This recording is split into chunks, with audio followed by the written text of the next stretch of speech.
বারে বাথরুমে গিয়েও ওরা ওখানে তাহাজ্জুদ পড়ছে, মানে ওরা বাথরুমে যাও আকাম করে, তারপরে বলে ওদের কিছুই হয় না।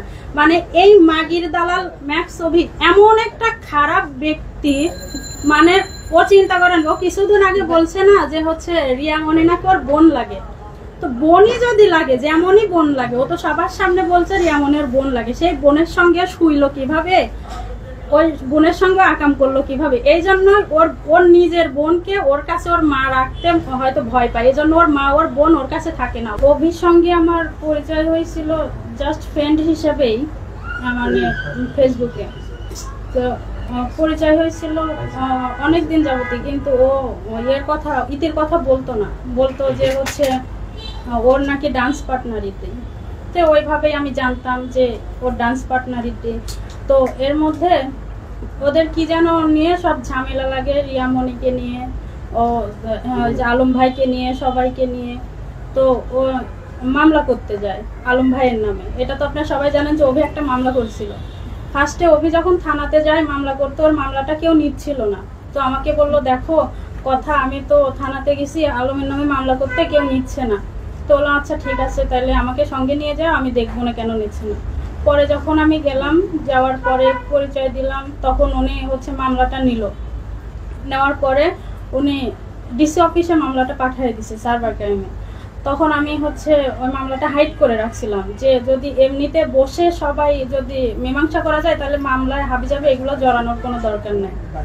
এগুলো তো অনেক বলার পরে তো হচ্ছে এক পর্যায়ে দেখি যে আলম ভাই আর ইতির হচ্ছে সম্মিলন হচ্ছে। তখন ইতি তো পরিচয় দিল যে অভির বউ হিসেবে। তখন হচ্ছে অভি আমাকে নিয়ে 300 ফিট একটা রেস্টুরেন্টে নিয়ে গিয়ে বলল যে আমি তোমাকে একটা কথা বলবো, এই কথা হচ্ছে তুমি আমাকে ক্ষমা করে দিবা, যেহেতু আমি এগুলো লুকাইছি। তখন আমি ভিডিওটা দেখছিলাম না। তো আমি বললাম আচ্ছা ঠিক আছে, বলো কি হয়েছে। তো বলতেছে আমি এরকম ইতি তো আমাকে, আমি 3 বছর আগে ইতিকে বিয়ে করছি, এটা তোমার কাছ থেকে লুকাইছি, বলা হয়েছিল না। তো ইতি তো আমাকে এরকম ব্ল্যাকমেল করে বিয়ে করছিল, আমাকে একটা জায়গায় ঘুরতে যাওয়ার কথা বলে লোকজন ডেকে আমাকে জোরাজোরি করে বিয়ে করছিল। তো ভাবলাম বিয়ে যেহেতু হয়ে গেছে তো আর তো কিছু করার নাই, এইভাবে নাকি সংসার করতেছিল। করার পরে ও বলে যে ইতি নাকি পরকিয়া করে, এজন্য ইতিকে ডিভোর্স দিয়ে দিছে। এইসব কথা আমাকে পরে বললো। তো বললো আমি এগুলো তো লুকাইছি, আমি বলি নাই, তুমি আমাকে ক্ষমা করে দাও। মানে হাতে পায়ে ধরে অনেক কান্নাকাটি করে যে আমার ভুল হয়েছে, এরকম আপনি আমার অসময়ে অনেক হেল্প করছেন, আপনি আমাকে ছেড়ে যায় না, মানে অনেক ধরনের কথাবার্তা বলে। তো বলছে আচ্ছা সমস্যা নাই, যেহেতু আমরা তো ফ্রেন্ড, অন্য তো কোনো সম্পর্ক নাই তখনও, তো এগুলো তো আর সমস্যা নাই। পরে এক পর্যায়ে ওর তো সব ইনকাম বন্ধ, ওর পেজ থেকে ইউটিউব থেকে কোনো ইনকাম হচ্ছিল না। তো আমাকে টাকার কথা বলে যে আমার কিছু টাকা লাগবে, তুমি আমাকে দাও, পরে আমার যখন আর্নিং শুরু হবে তখন আমি দিয়ে দিব। তো ওকে আমি ফার্স্ট টাইম 40,000 টাকা দিই।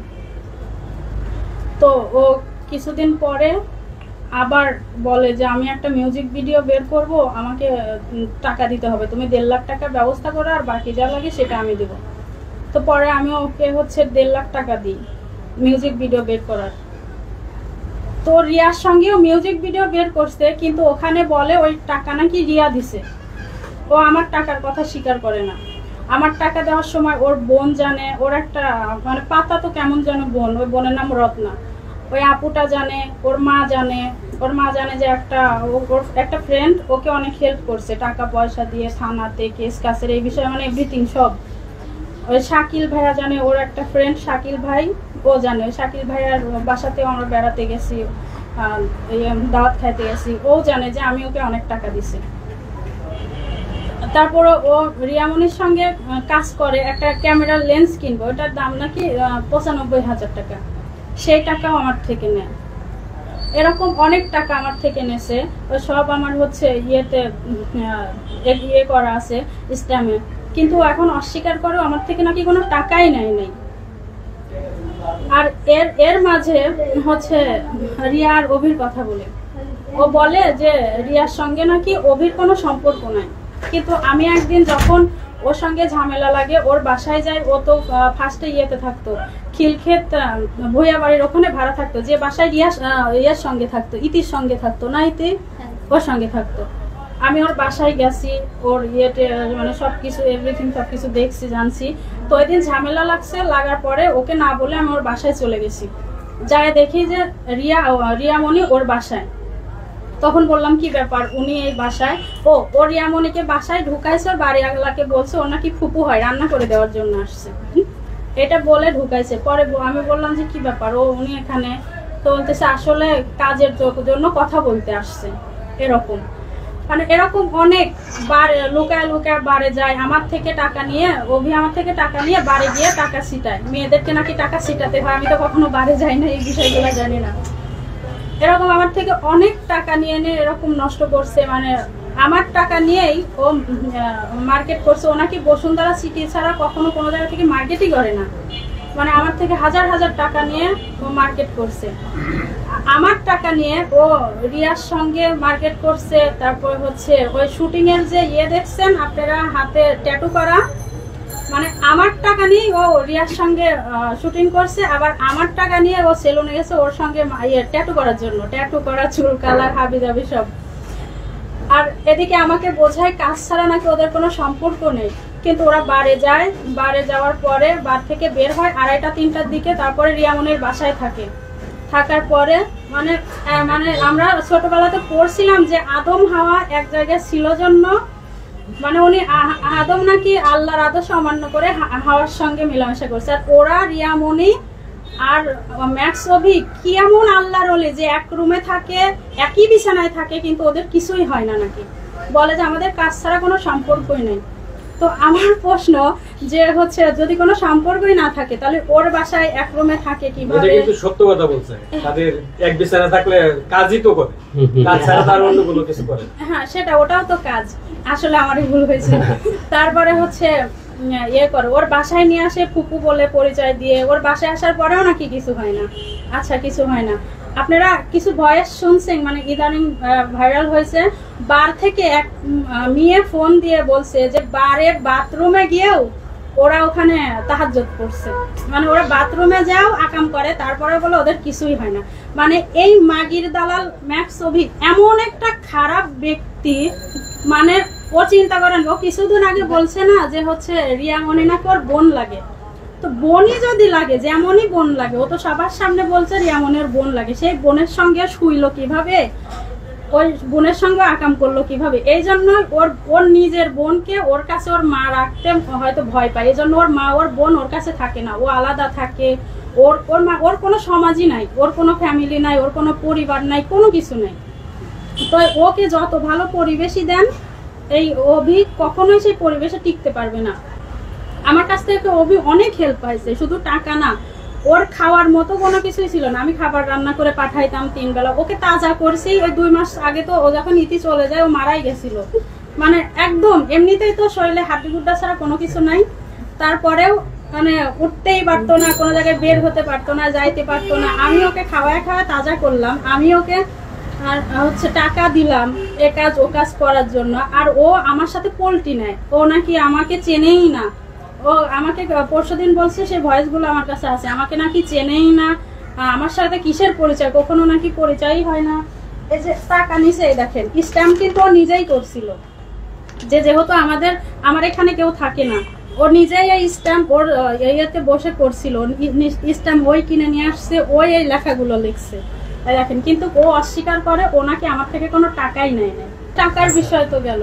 তারপর আমি রিয়া আপুকে অনেকবার ফোন করে বলছি যে আপু দেখেন, আপনার জন্য ওর সঙ্গে আমার অনেক ঝামেলা হচ্ছে, আপনি ওর সঙ্গে কাজ করা বাদ দেন, আপনার সঙ্গে কাজ করছে জন্য ইতি আর ওর সংসার নষ্ট হয়েছে, আর আপনি ওর সঙ্গে কাজ করতেছেন জন্য ওর সঙ্গে আমাকে ঝামেলা হয়। তখন ও আমাকে রিয়া আমাকে ফোন দিয়ে অনেক বকাবাজি করে, গালাগালি করে যে তুই কে, আমার আর অভির মধ্যে তুই কেন ঢুকিস, তুই কে, তোর কি হয়েছে, এটা সেটা অনেক কথা বলে।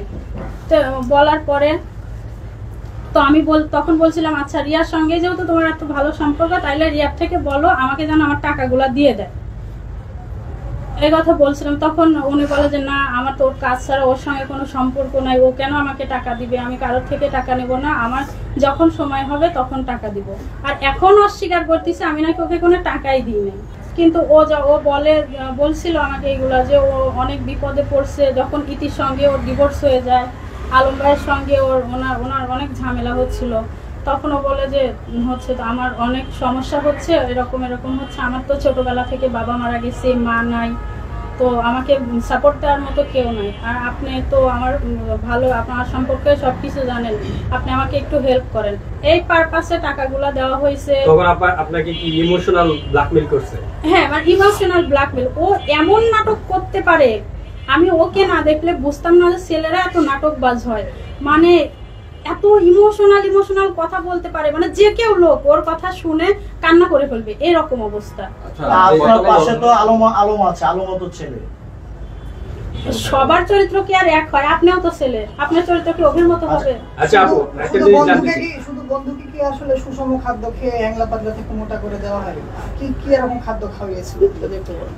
আমি মোটা তাজার কথা বলি নাই, আমি বলছি যে ওই 2 মাসের মধ্যে আমিই তো দাঁড় করাইলাম, ওকে সাপোর্ট দেওয়ার মতো কেউ ছিল না।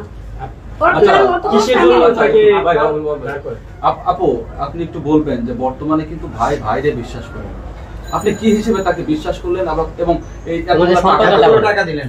তোমাদের সম্পর্কটা বলো, কি হিসেবে বিশ্বাস করলে, তাতে কি সম্পর্ক, কতদিন ছিল একসাথে ছিল, সে তোমার সাথে শারীরিক সম্পর্ক এবং শারীরিক সম্পর্ক তোমার সাথে করতে, তার সাথে ভিডিও আছে, সে সমস্ত বলো, বলেন সংক্ষেপে বলো।